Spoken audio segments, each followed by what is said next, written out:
Halo guys, kembali lagi bersama saya, Selviana Burahewen, mahasiswa program studi pendidikan matematika IKTL semester 5 dengan NIM 8420221017.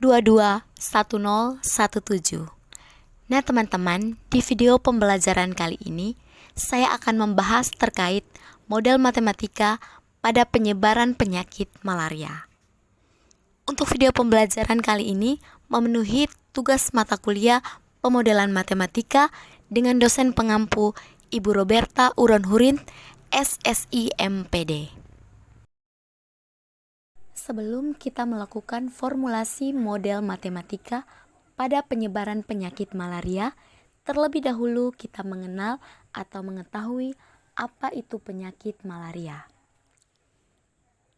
Malaria adalah penyakit menular. Jadi, malaria merupakan penyakit menular di mana penyakit ini disebabkan oleh protozoa, yaitu makhluk hidup bersel satu yang hidup dan berkembang biak di dalam sel darah manusia. Protozoa pada penyakit menular malaria bergenus Plasmodium dan spesiesnya terdiri dari Plasmodium vivax, yaitu spesies Plasmodium penyebab malaria tertiana, Plasmodium malariae penyebab malaria quartana, Plasmodium falciparum penyebab malaria tropica, dan Plasmodium ovale penyebab malaria ovale. Pada umumnya, spesies Plasmodium yang sering menyerang penyakit malaria di Indonesia adalah Plasmodium vivax penyebab malaria tertiana, dan Plasmodium falciparum penyebab malaria tropica, di mana karena jenis Plasmodium ini sangat menyukai habitat dengan kondisi area tropis dan subtropis sesuai iklim Indonesia. Ketiga, penyakit ini secara alami ditularkan melalui gigitan nyamuk Anopheles betina. Kelompok individu atau penduduk yang beresiko tinggi tertular malaria yaitu yang pertama, penduduk yang berada pada daerah endemis malaria. Yang kedua, kelompok bayi berusia 1-5 tahun. Yang ketiga, kelompok usia 15 tahun. Dan yang keempat adalah wanita hamil. Adapun upaya atau cara yang dilakukan untuk mencegah penularan penyakit malaria yaitu sebagai berikut. Yang pertama, menggunakan kelambu pada malam hari. Yang kedua, selalu membersihkan genangan air di sekitar rumah untuk mencegah pembentukan habitat nyamuk Anopheles. Yang ketiga, menghindari aktivitas keluar pada malam hari. Yang keempat, menghindari gigitan nyamuk dengan menggunakan obat anti nyamuk. Dan teman-teman, pada kasus penyakit malaria, gejala-gejala umum yang terjadi biasanya dibedakan menjadi 3 stadium, yaitu yang pertama stadium frigoris, yang kedua stasium acme, puncak demam, dan yang ketiga stadium sudoris, berkeringat banyak dengan suhu menurun. Pada ketiga stadium di atas, sebelum menunjukkan gejala awal stadium dingin, yaitu stadium frigoris atau cool stage, individu akan melalui masa inkubasi sekitar 12 hari setelah gigitan nyamuk. Nah teman-teman, masa inkubasi dalam epidemi disebut sebagai periode laten. Pada umumnya, selama masa laten ini, individu tidak bisa menularkan penyakit. Setelah kita mengenal apa itu penyakit malaria, selanjutnya kita akan melakukan pembentukan model matematika penularan pada penyakit malaria. Adapun tahap-tahap dalam melakukan model matematika pembentukan penyakit menular malaria adalah tahap yang pertama, identifikasi masalah. Nah teman-teman, pada kasus penyakit malaria, diidentifikasikan masalah utamanya adalah populasi yang rentan terhadap penyakit malaria, di mana populasi yang rentan terhadap penyakit malaria ini kemudian melalui tahap penularan oleh nyamuk Anopheles betina yang terinfeksi parasit Plasmodium akan menjadi populasi yang aktif menularkan penyakit malaria. Tahap yang kedua adalah penetapan asumsi-asumsi. Nah, pada penetapan asumsi-asumsi ini, kita akan menentukan faktor-faktor apa saja yang menyebabkan terjadinya penyakit malaria.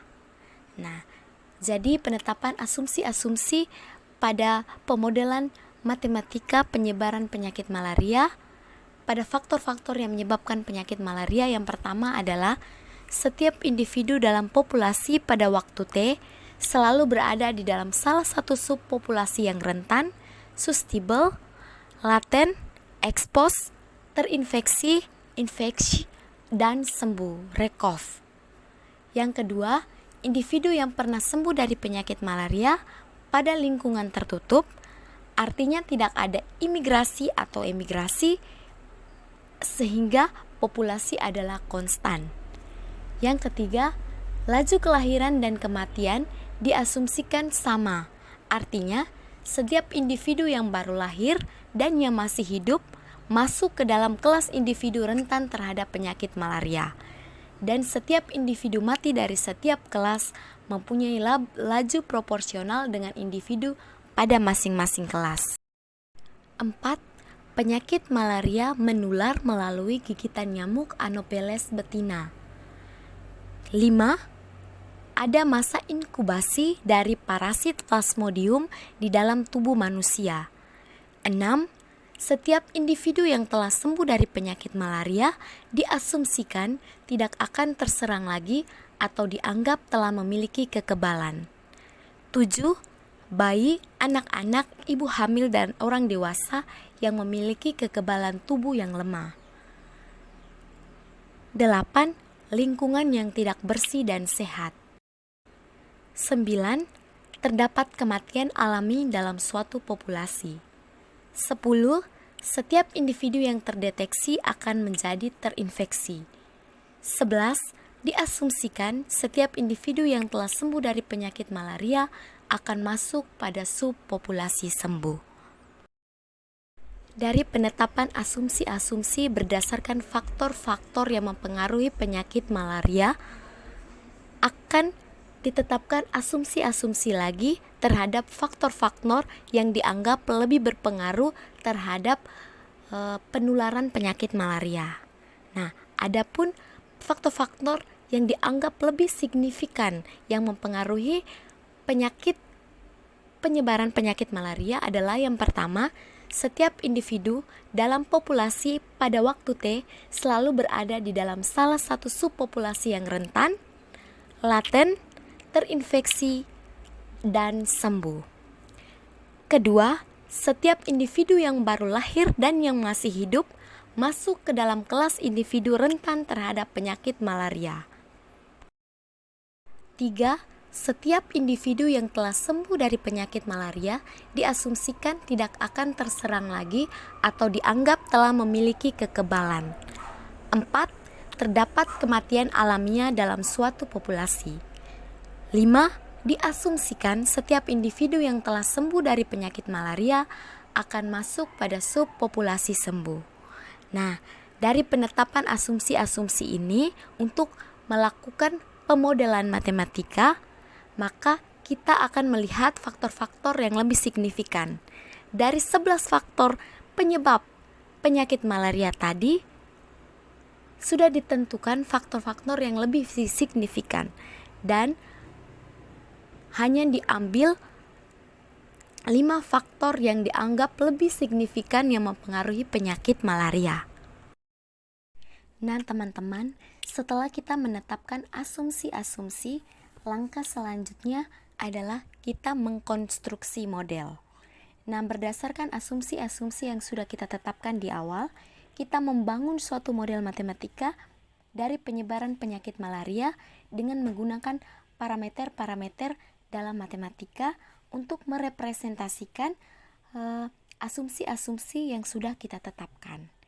Nah, teman-teman, untuk konstruksi model matematika dari penyebaran penyakit malaria bisa terlihat seperti skema pada slide. Berdasarkan konstruksi model pada penyebaran penyakit malaria, pada keadaan awal, semua populasi individu yang lahir dan atau yang hidup masuk ke subpopulasi rentan atau S, di mana individu yang rentan atau S tadi akan bertransisi ke individu yang tertular atau laten atau ekspos tapi belum terinfeksi.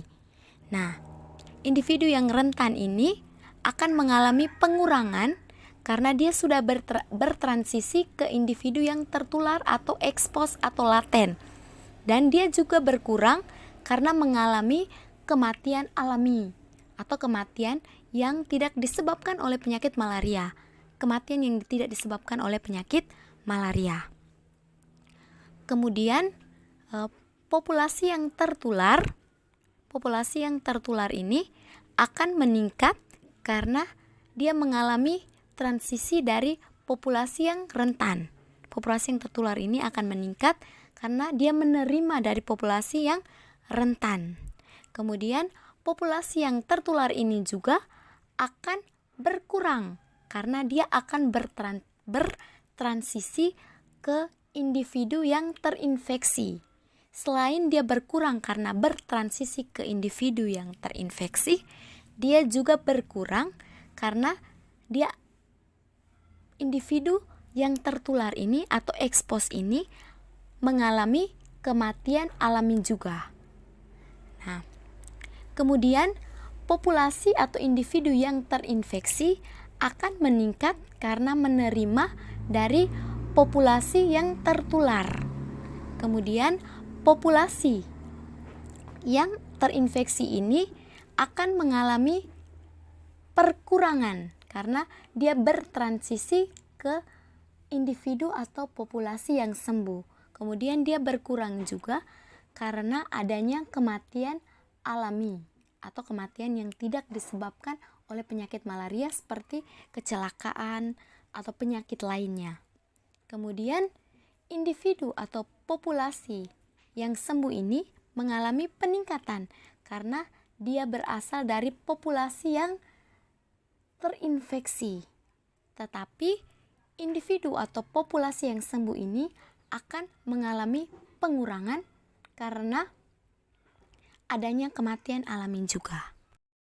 Teman-teman, langkah terakhir dari pemodelan matematika untuk penyebaran penyakit malaria adalah formulasi model.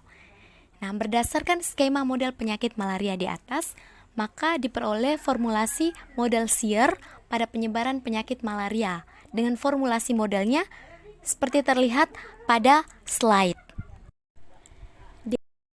DS per DT sama dengan alfa dikurang mu S dikurang delta SI. Nah, artinya bahwa laju populasi rentan terhadap waktu itu sama dengan positif alfa. Kenapa alfanya dikatakan positif? Karena populasi rentan meningkat atau bertambah dari jumlah populasi atau individu yang lahir dan individu yang masih hidup. Kemudian dia berkurang karena adanya kematian alami pada populasi yang rentan. Kemudian mu S, kemudian dia berkurang juga karena dia bertransisi dari populasi yang rentan ke populasi yang tertular atau delta SI. Kemudian DI per DT sama dengan delta SI dikurangi mu E dikurangi gamma E. Artinya bahwa laju populasi yang tertular terhadap waktu itu meningkat delta SI, dia positif delta SI karena dia bertambah atau meningkat dari populasi rentan. Kemudian dia berkurang mu E karena dia berkurang karena mengalami kematian alami pada populasi E. Kedua, DE per DT sama dengan delta SI dikurang mu E dikurangi dengan gamma E. Itu artinya bahwa laju populasi yang tertular terhadap waktu itu sama dengan delta SI. Kenapa delta SI-nya positif? Karena populasi yang tertular meningkat atau bertambah dari populasi yang rentan, kemudian dia berkurang.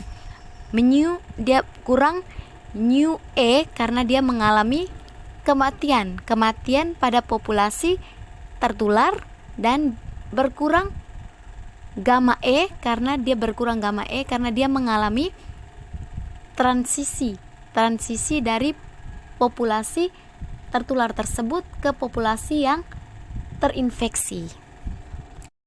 Ketiga, DI per DT sama dengan gamma E dikurangi mu I dikurangi dengan epsilon I. Artinya bahwa laju populasi yang terinfeksi terhadap waktu itu sama dengan positif gamma E.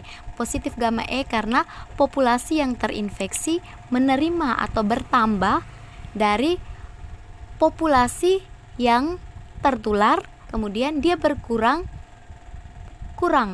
mu I karena populasi yang terinfeksi berkurang karena terjadinya atau adanya kejadian kematian alami pada populasi terinfeksi, kemudian dia berkurang juga dengan epsilon I karena adanya